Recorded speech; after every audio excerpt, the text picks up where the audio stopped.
अब जैसे कोई बुजुर्ग हैं, वृद्ध हैं, और या जैसे कोई और भी बिजनेसमैन हैं, ठीक है, मालिक का मार्ग भी समझ में आ गया है, भक्ति का प्रयत्न भी कर रहे हैं और साधना कर भी रहे हैं, लेकिन कम बन रही है, तो उनको अब ये भक्ति युग कुछ दिन चलेगा, हजारों वर्षों तक ये अवश्य चलेगा। नहीं तो कलयुग इतना स्पीड से बढ़ रहा है, ऐसे जुल्म हो रहे हैं, मानवता कति नष्ट हो जाएगी, इंसान को इंसान तुरंत ही खाने लग जाएगा।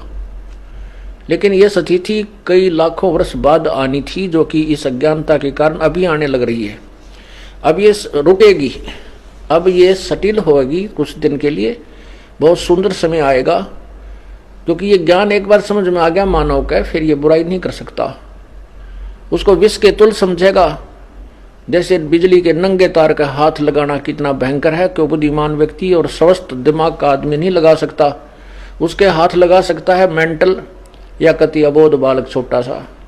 तो हम आज उसी स्थिति में आ चुके हैं, हम बुराई करते आगा पीछा नहीं देखते, हम उसके पाप की तरफ कभी नहीं देखते, इसका परिणाम नहीं देखते। इस तत्व ज्ञान से हमें परिणाम नजर आएगा, स्पष्ट नजर आएगा, हम दूर हो जाएंगे। अब जैसे हमें पता चला है कि क्यों हम दुखी हुए, हमारे ऊपर ये कहर क्यों टूटे, किसी के कोड लग रहा है, किसी की कैंसर होगी, कोई अंधा हो गया, किसी का हाथ कट गया, किसी का बेटा मर गया, किसी को बहुत ज्यादा जबरदस्त हानि होगी, वित्तीय हानि होगी, किसी की भैंस मर गई, किसी के बिजनेस में घाटा हो गया। तो फिर आपके तत्व ज्ञान से पता चलेगा कि मेरे ही पाप कर्मों का, दुष्कर्मों का परिणाम है ये। अब वो जो धन 2 नंबर का जोड़ा था, गलत काम करके, बुराई करके, वो पाप तो आपके पास जो के तो जमा है, लेकिन वो धन नहीं रहा। या तो कोई पुत्र बीमार हो गया, या कोई भैंस मर गई, कोई संपत्ति हानि होगी, किसी ने 10-20 लाख रुपये ले लिए, दिए नहीं, मुकदमे चले। तो फिर हम इतने डरेंगे कि जो आपत्ति मेरे ऊपर आई है मेरे पाप कर्मों से आई है, तो फिर उस आपत्ति को हम फिर दोबारा ग्रहण नहीं कर सकते, कभी भी नहीं कर सकते। और फिर परमात्मा हमें पग पग पर साथ देगा, हमारा सहयोग देगा, शुभ कर्मों का फल मिलने लग जाएगा, और फिर हम किसी का कभी बुरा नहीं कर सकते। अब तो ना बाप ने, ना तो बेटे न बाप की चिंता रही, माता पिता की तरफ कोई ध्यान नहीं है। वहां ये दास जेल में था, वहां एक तो एक नया कुबाड़ी, वहां देखे कुबाड़िया, कुक्रमी लोग, अच्छे भी फंस रहे थे, न तो गलती जिनकी कोई त्रुटि नहीं, वैसे वो भी थे, कुछ निर्दोष भी फंसा रखे थे किसी को अन्य कारणों से। तो एक ऐसा भी मिला, उसने अपने बाप का कत्ल कर रखा था। तो उसे पूछा, भाई तने ऐसी गलती क्यों करी, बाप को तो नहीं करना चाहिए था। तो उसी के गांव का और था वहां बंद, वो कहने लगा, जी इसके पिताजी की पेंशन आवा थी, ये 2 भाई हैं, तो इन्होंने इसका बाटा माँ आ गई और बड़े का बाटा बाबू पिताजी आ गए, इन्हें माँ बाबुओं को बांट लिया नारा नारा। अब वो पेंशन आवे थी, तो पेंशन बुढ़ा ने बोला, मैं तो भाई जिसमें रोटी खाऊंगा उसने दूंगा, तेरे को क्यों दूं जब तू मेरी सेवा नहीं कर रहा। तो इन्होंने बोला, मुझे आधी तनख्वाह दे, पेंशन दे। तो उस बुढ़े ने ना दी उसको, तो उठा कर लठ मारा सर में, बुढ़ा मर गया। अब उसकी वो जेल में बंद था। तो पुण्यात्मा ऐसा जुल्म हो गया। माँ बाप ना हम कितना, माता पिता हमें कितने प्यार से पालते हैं, आज जो छोटे छोटे जवान बच्चे हैं उनके पास पुत्र हैं, पुत्रियां हैं, वो कितना सीने से लगाए फिरते हैं, कंधे पर बैठाते हैं, सिर पर बैठाते हैं, चूमते हैं, वो लाड करते करते पेशाब भी कर दे, सारे कपड़ों में कर दे काम, और फिर भी बुरे नहीं लगते।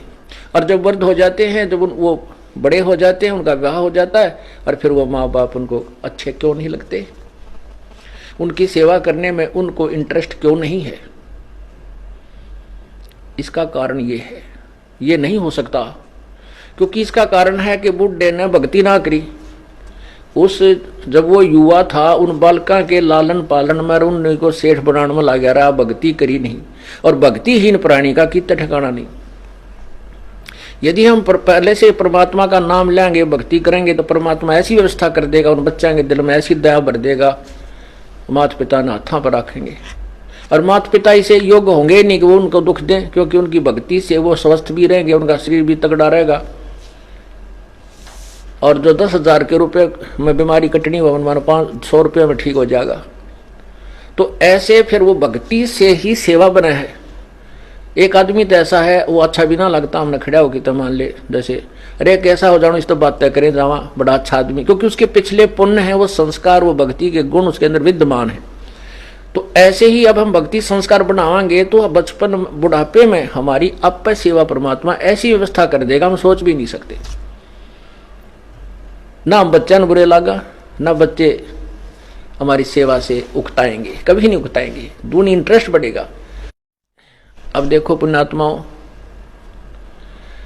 इस दास के 4 संतान, 2 लड़के 2 लड़की थी। यदि ये दास उन्हीं में उलझ पुलझ रह जाता, अब मुझे पता हुआ मेरी कितनी की खातिरदारी करें, खूब पता है मुझे वह क्या नेचर है उनका, कैसा उनका स्वभाव और क्या करते। अब परमात्मा के चरणों में आया हूं, मेरे लाखों चेले बेटा बेटी हो गए। अब एक को कहता हूं भाई जल जाना, 10 खड़े हो जाते हैं। ये क्या कारण है? क्योंकि मैंने परमात्मा की भक्ति का रटना लाई, और उस भक्ति की शक्ति से इन बच्चों में इतनी श्रद्धा बन गई, दोनों हाथों पर रखूं अपने गुरुदेव को, अपने पिता को। परमात्मा कहते हैं कुल खोए कुल होत है, कुल राखें कुल जा, राम ने कल कुल भेंट ले, सब कुल रहा समाए। यदि हम इस कुल को बचाने में लगे रहेंगे, कुल तो नष्ट होगा, हम भी मरेंगे, बेटे भी मरेंगे, पोते भी मरेंगे, सभी ने एक दिन जाना है, ये तो रहना नहीं। 1 लख पूत 1.25 लाख नाती, उस रावण कह दी वन बाती। और यदि हम इस कुल को भूल कर, और राम निकुल कुल, ये राम का कुल है, ये भगवान कुल है, भगवान का खानदान है, यानी सत्संग में आ जाना। अब आप बहन भाई हो, एक गुरु के शिष्य हो, और ये दास आपका पिता, आप हमारे बच्चे हो गए, तो ये हमारा कुल बन गया। कहते इस राम निकल कुल भेंट ले, सब कुल रहा समाए, बेटा भी बेटी भी माई भी भाई भी सारे हो गए इसमें।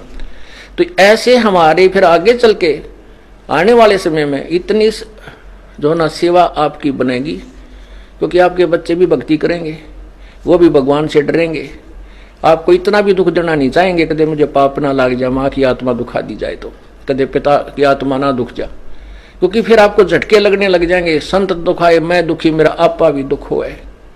परमात्मा कहते हैं मेरे कबीर का है, मेरे भक्त को दुख ना दियो कोई, मेरा भक्त दुखाए मैं दुखी, मेरा आपा भी दुख होई। तो इस तरह फिर हमें झटके लगने लग जाएंगे, परमात्मा सत्र करेगा, गलती मत करवाई हमें। जैसे हम मान लिया हमने किसी को दुख दिया, फिर हमारे को कोई हानि हुई तो विचार करेंगे लेट कर, आगे वो गलती नहीं करेंगे। तो ऐसे समाज भी सुधरेगा और ये अपराध भी समाप्त हो जाएंगे। तो इसी रास्ते से हम मानवता का उत्थान कर सकते हैं, और कोई तरीका नहीं।